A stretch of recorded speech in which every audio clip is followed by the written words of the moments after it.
Estamos aqui na página de número 97 da nossa matéria, que estamos dando continuidade, que é a introdução bíblica, a verbalidade. A afirmação de que a inspiração das Escrituras se estende a cada uma das palavras contidas nos autógrafos está baseada em dois pontos. Nas palavras constantes nos relatos a respeito da plena infalibilidade dos textos e na impossibilidade de separação entre pensamento e palavra.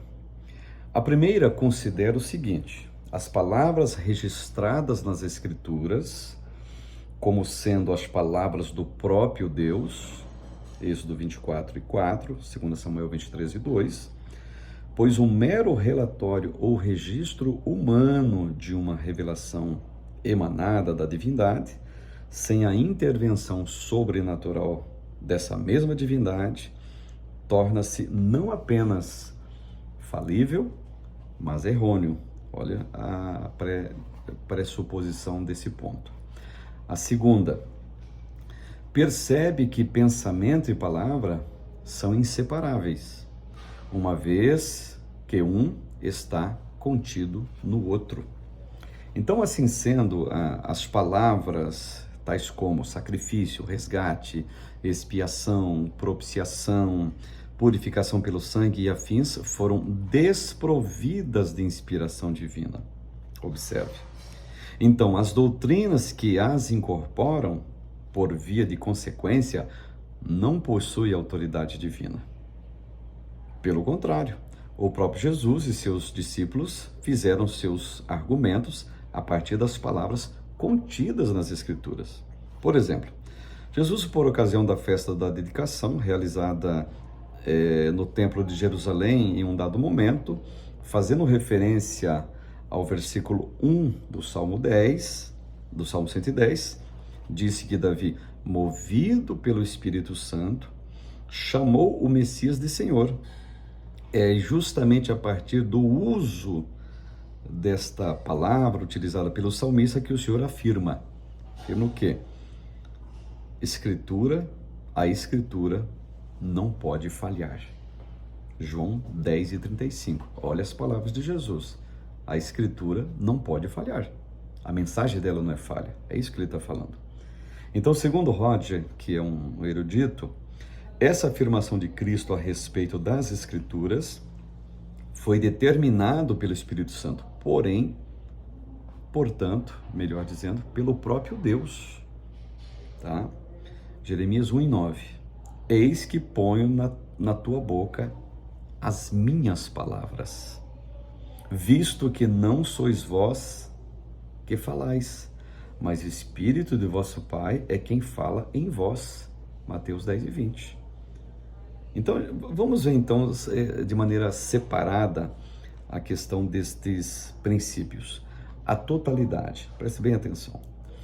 O princípio da totalidade, relação aos textos bíblicos, fundamenta-se no fato de que a Bíblia é produto de homens que foram usados como instrumentos da divindade. Na declaração do próprio Jesus a respeito da plena vontade divina expressa nas páginas das Escrituras e da ausência de falhas, e na afirmação dos discípulos em todas as partes da Bíblia, de que se trata do registro da palavra de Deus. Então, essa totalidade, no caso, que se estende a todas as partes da Escritura e preserva a diversidade dos fatos, são apresentados nos textos sacros como plenos e infalíveis. Então, nessa questão, a totalidade é aceita nessa suposição afirmativa, até inclusive, de que a Bíblia não tem falhas. Inspiração verbal plenária. Considerações. A teoria da inspiração verbal plenária, como foi possível perceber, considera que as Escrituras foram inspiradas em sua plenitude, ou seja, que a chancela divina percorreu todas as suas páginas, isentando-as de erros Esse conceito, embora repudiado por alguns estudiosos, é o mais aceito pela grande maioria dos teólogos, porque é a que mais preserva o conteúdo bíblico como palavra de Deus. Essa teoria que defende a verbalidade e a totalidade não admite a inspiração sobrenatural. Não admite a inspiração sobrenatural se confine a partes das Escrituras. Então não é uma parte que nessa teoria é que vai dizer que algumas partes das Escrituras é inspirada, outras não.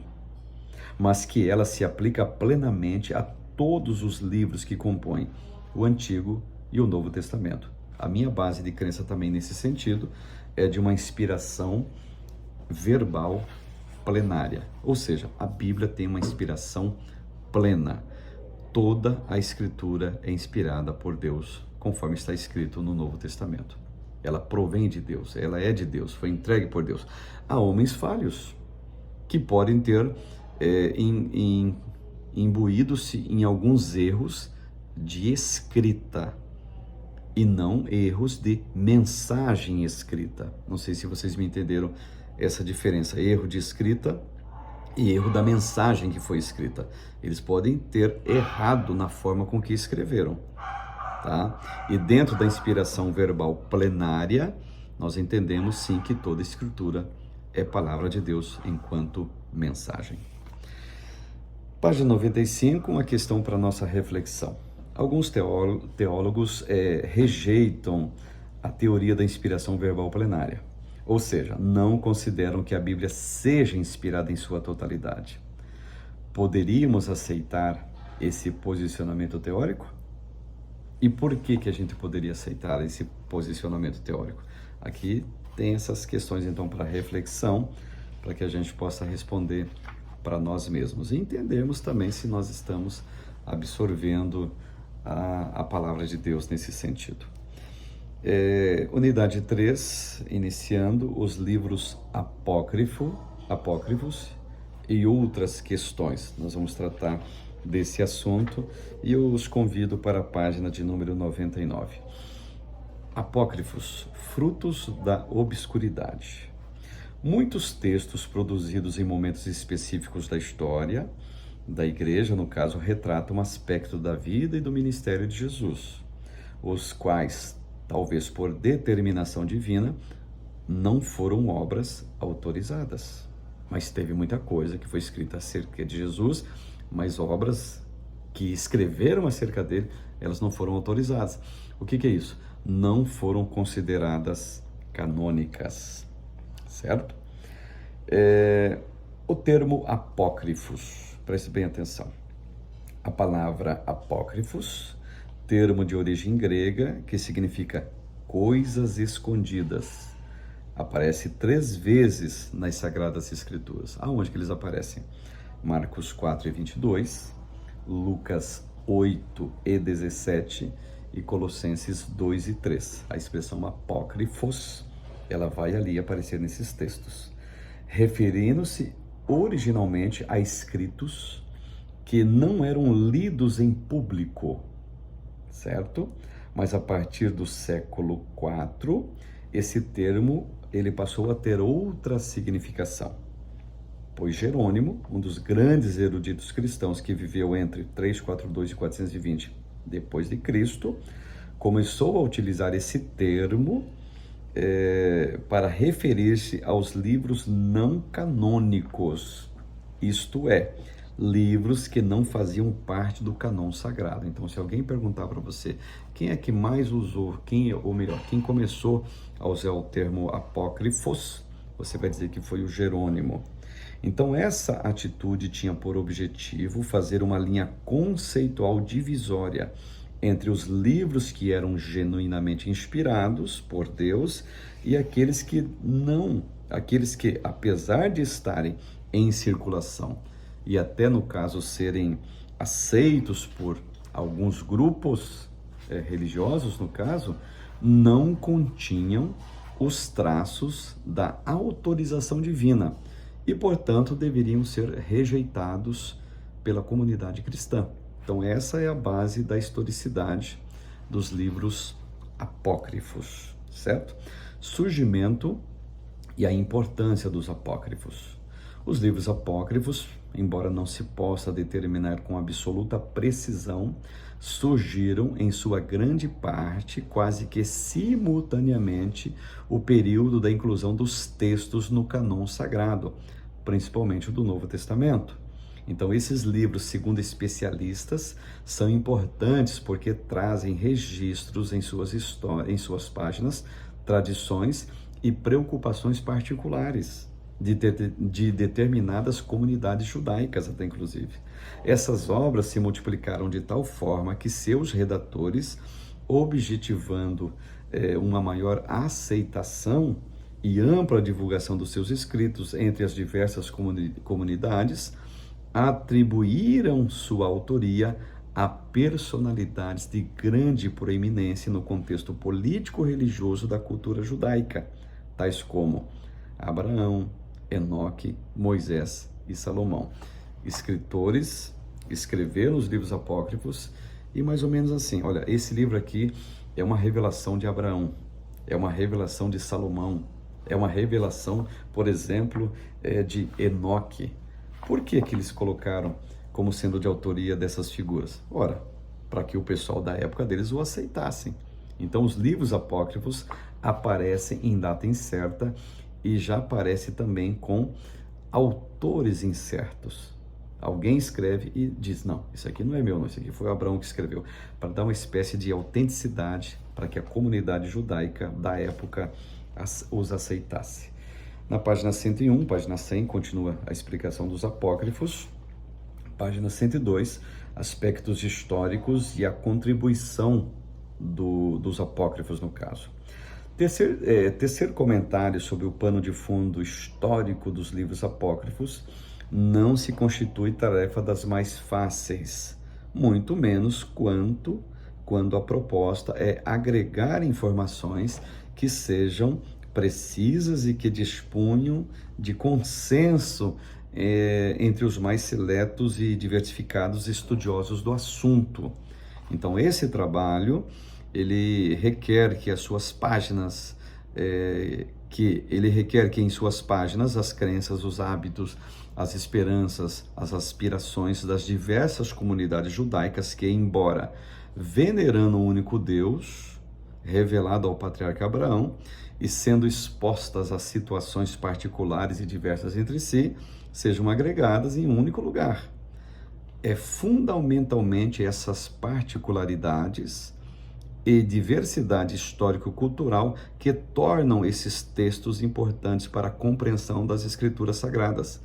É nesse sentido que se faz necessário e justificado o estudo detido e exaustivo desses livros. Ou seja, me permita aqui um breve pitaco para você. Quanto mais você estuda os apócrifos, principalmente aqueles contidos no cânon sagrado católico romano, mais você vai entender, estudando os mesmos, que a Bíblia que você tem, ela é verdadeira. Alguém me perguntou, eu posso estudar os livros apócrifos? Eu vou responder o que eu já respondi várias vezes. Você não pode, você precisa, você deve, você tem que estudar os apócrifos, até inclusive para entender a dimensão da mensagem não inspirada contida neles, para que a gente possa entender a dimensão das mensagens inspiradas que nós temos acesso sempre que quisermos das Bíblias que estão em nossas mãos. A recusa dos apócrifos. O processo de canonização dos livros que compõem o Antigo e o Novo Testamento exigiu uma série de avaliações para que todas as dúvidas fossem afastadas e os livros tivessem ampla aceitação pela comunidade judaica cristã. Então, segundo McDowell, um dos mais proeminentes palestrantes da atualidade e destacado defensor das doutrinas bíblicas, ele é um apologista, e Geisler e Nix também, ambos catedráticos no Seminário Teológico de Dallas, os apócrifos devem ser recusados em virtude dos seguintes fatores. Observe: presença de uma série de contradições e descompassos históricos geográficos em suas narrativas, ausência de elementos distintivos outorgadores do caráter divino às suas páginas, entre eles autoridade profética, conteúdos superficiais e ênfase no estilo literário e transmissão, essa aqui é uma das mais importantes, transmissão de falsos ensinos. Por isso os apócrifos, sim, devem ser recusados.